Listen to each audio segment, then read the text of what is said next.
শুভ সকাল। ভালো আছেন সবাই? আমি ভালো আছি। আমি তৃপ্তি, আপনাদের সুপরিচিত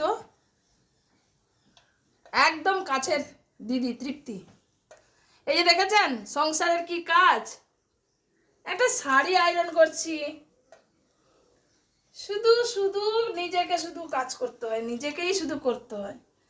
কোথায় যাব, কার কাছে যাব? একটা শাড়ি আয়রন করতে যাব, পয়সা নেবে, সেই পয়সাটা আবার কোত্থেকে আনবো? এই জন্য আয়রন করা। নিজে নিজে আয়রন করলাম, শাড়িটার যত্ন নিলাম। লন্ড্রিতে দিলে আর এইভাবে কি যত্ন নেয়? কেউই নেবে না, বুঝতে পারছেন বন্ধু? তো আপনারা প্লিজ আমাকে সাপোর্ট করুন একটু, আমি যেন ভালো জায়গায় পৌঁছতে পারি। আপনাদের সাপোর্টেই তো আমি থাকি। আজকে আর এই মুহূর্তে কথা বলবো না। দেখতেই পাচ্ছেন আয়রন করছি মেয়ের স্কুলের জামা, স্কার্ট আর নিজের শাড়ি। রোজ দিনের কাপড় বেরায়, এইভাবেই আয়রন করে চলতে হয় জানেন।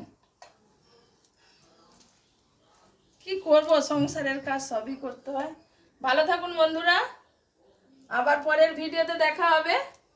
এখন আমি রাখছি, ঠিক আছে? ভালো থাকুন।